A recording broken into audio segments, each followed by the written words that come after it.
it's been a hot minute since we talked about an art house anime here on the show, and if you ask me, that is far too long.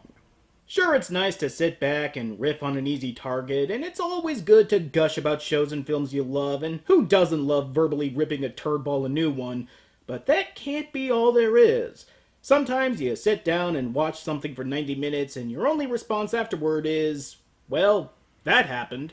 Such is the case for today's subject, Robot Carnival, a collection of short films helmed by the one and only Katsuhiro Otomo.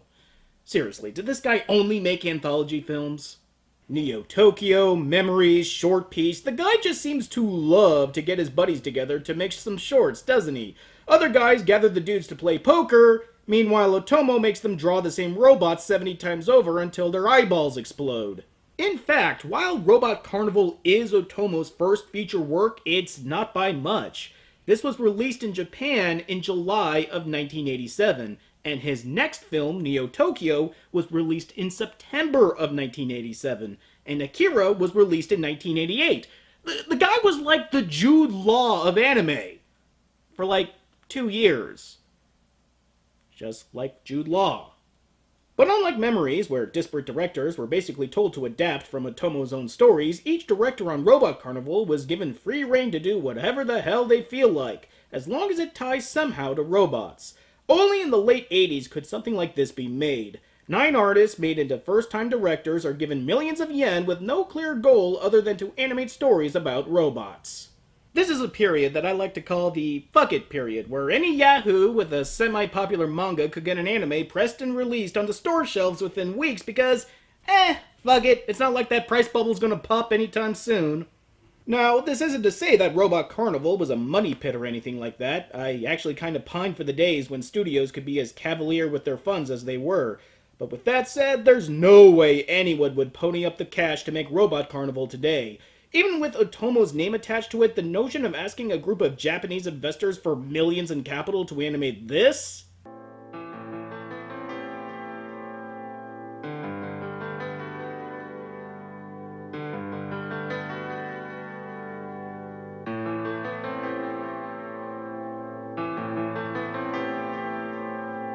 Is unrealistic, to put it mildly.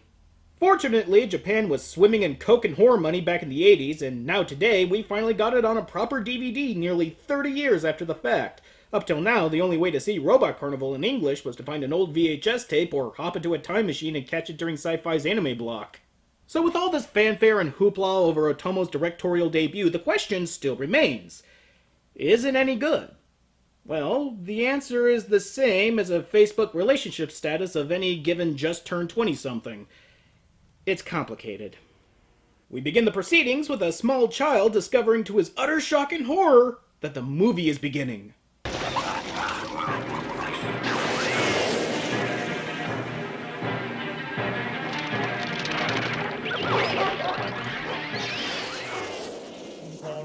And that they stole their sound effects from Hanna-Barbera. Oh, and if you thought I was being cute with that little "the movie is beginning" jab, I was being quite serious. The title of the freaking movie just rolls into Mos Eisley here and wrecks everything in its path. It's like the anime is daring me to make the joke.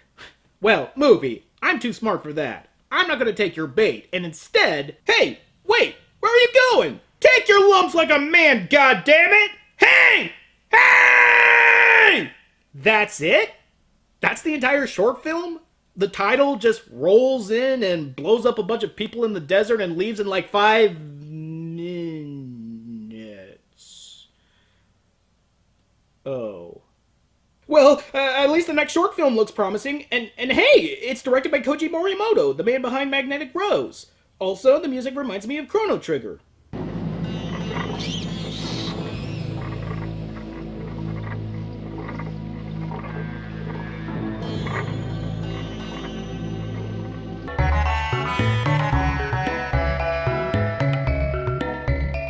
Seems Doc Brown is sciencing himself a robot by way of Frankenstein's monster, but it doesn't go according to plan. As you can plainly see, the anime is going for a dark and dank kind of mood and atmosphere, what with the drab color palette and the muted, off-kilter score in the background. So, with that in mind, How do you think the anime portrays and accentuates the scientist's panic and desperation when the robot fails to come alive?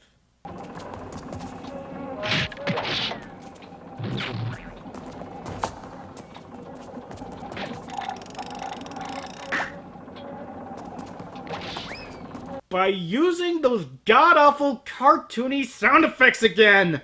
A musical number during Schindler's List would be less out of place! But as the scientist begins to despair over what has to be only the latest in a seemingly endless succession of abject failures, the world suddenly becomes mad and the robot springs to life. And now the scientist is so fucking thrilled that he doesn't notice and or care that his laboratory is crumbling around him. At least now he knows the joy of creation before he experiences the agony of his own destruction as his now functioning robot falls on top of him and kills him. The end. Thrilling. Our next short feels ripped straight from heavy metal with all the cheesy datedness that it implies. It starts with Lavos striking Earth. Really, Sage? 2 Chrono Trigger references in one video?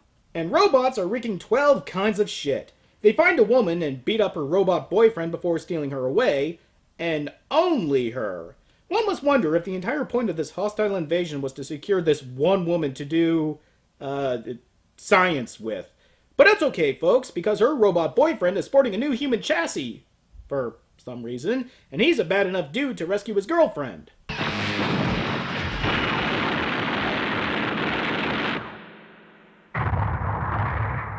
Or perhaps I should have said, not good enough dude to rescue his girlfriend. And who should be behind his girlfriend's kidnapping but Captain Planet's glam rock cousin, who tortures the poor bot by turning him into a Van Halen album cover. Shed of his human skin, he finds new vigor and escapes his tormentor, cleans house, and rescues his fair maiden.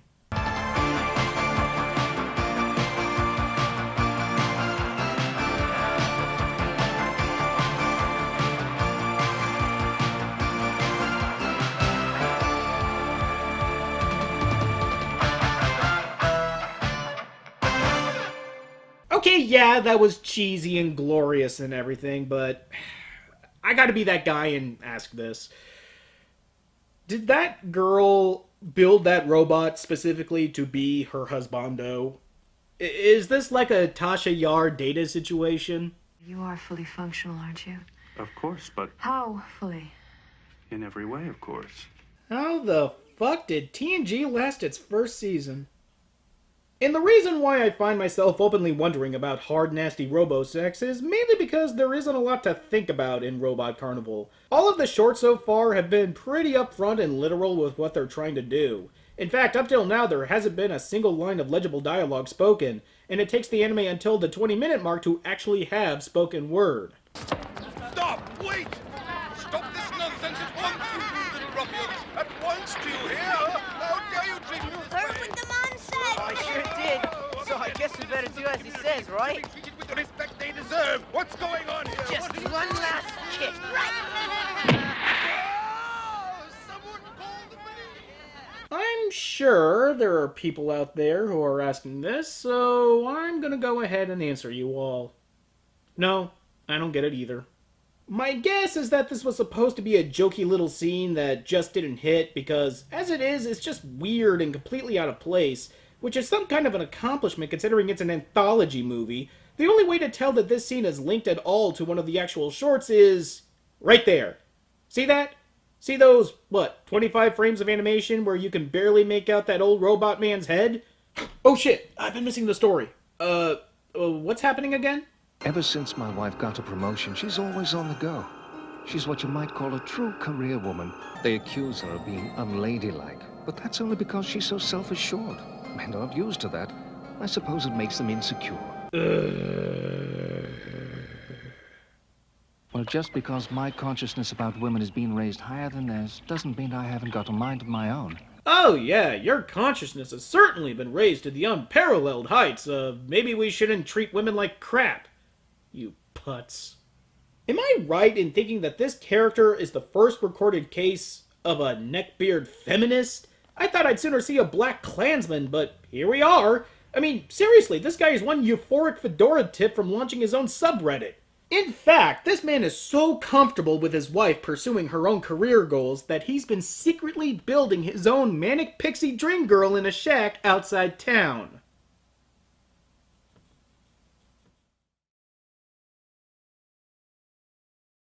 Yep, you heard me right. Manic Pixie Dream Girl robot. He says he built her out of some need of his that he describes as something basic, but as soon as she exhibits individuality, like asking for a name, he freaks out. This whole scene would be compelling if it weren't undercut with random objects floating around the room for no reason. For what purpose do I exist? To be alone is to be in pain. A machine feels no pain. A machine can't feel at all.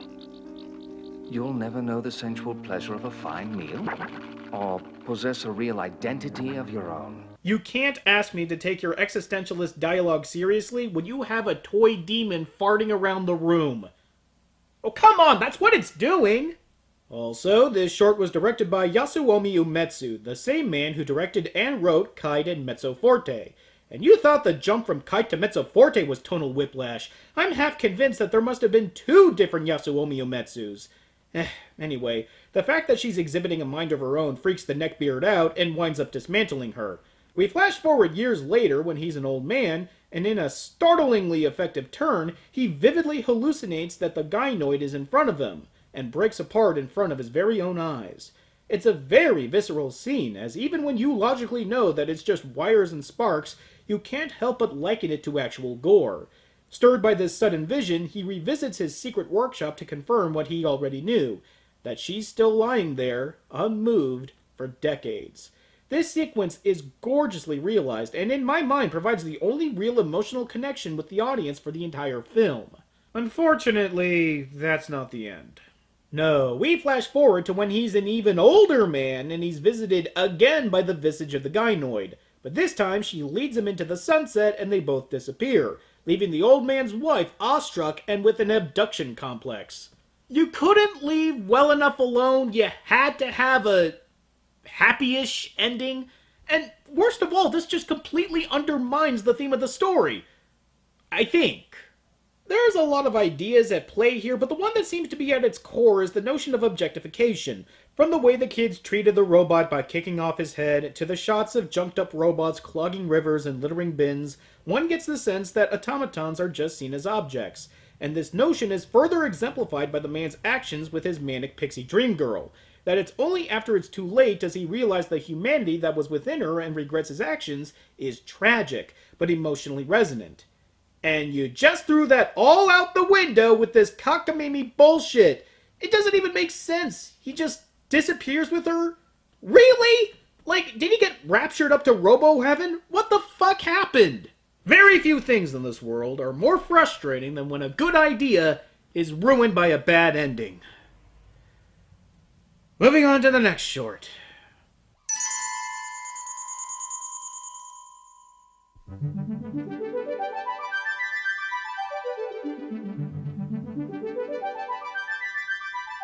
Okay, I'll admit that my Corridors of Time reference might have been a stretch, but that is plainly the Final Fantasy prelude.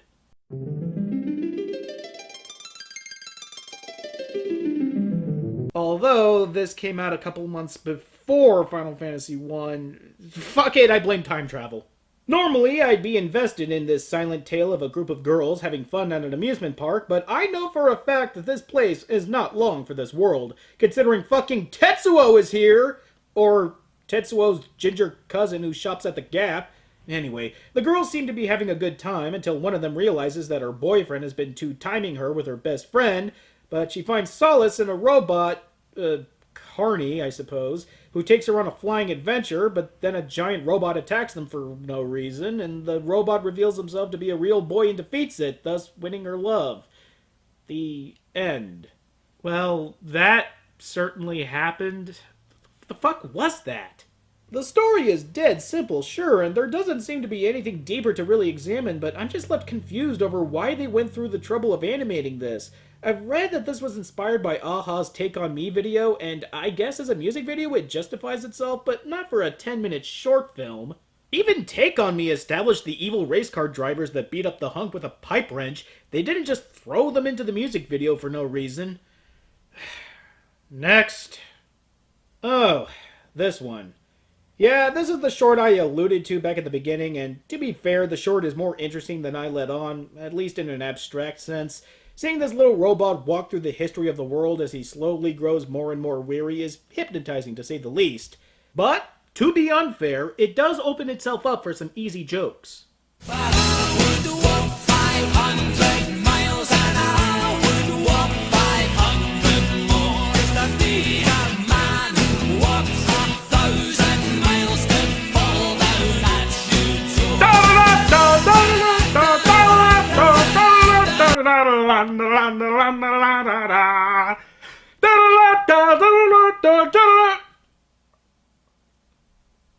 Next!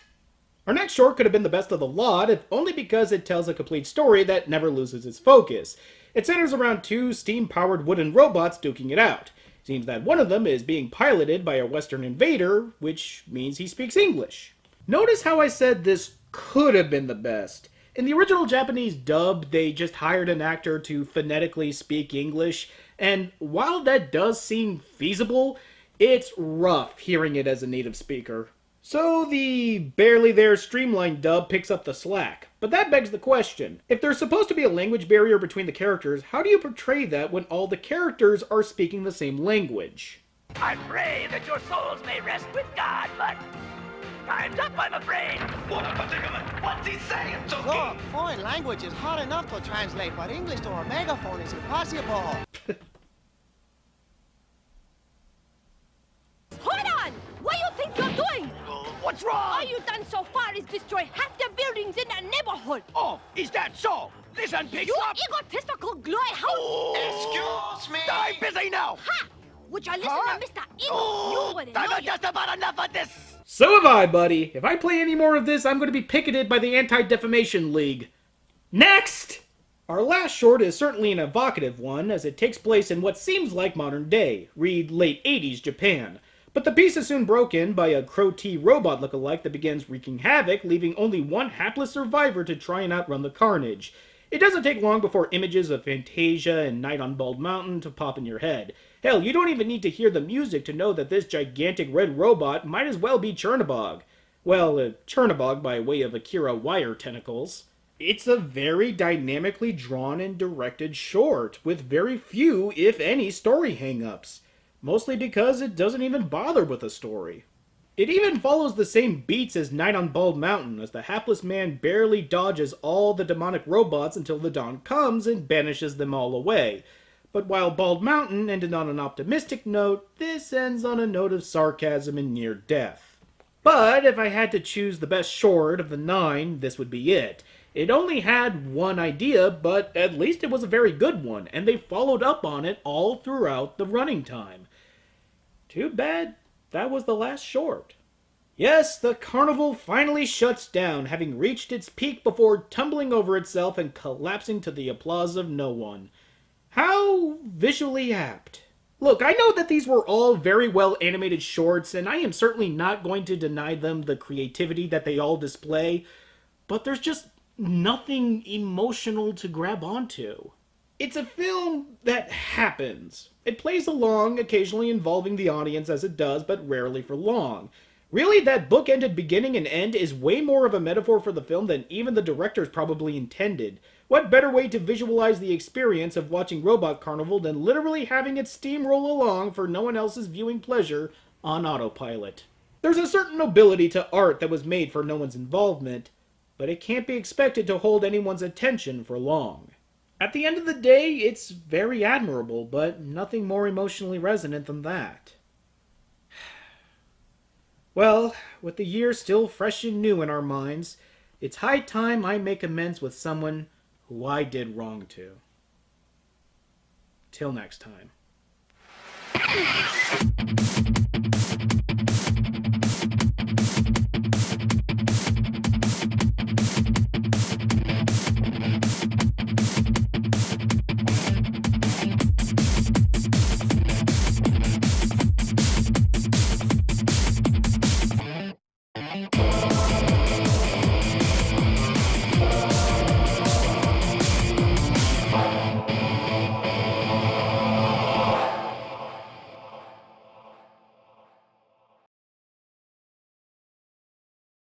Long live your Lord High Regent Sage!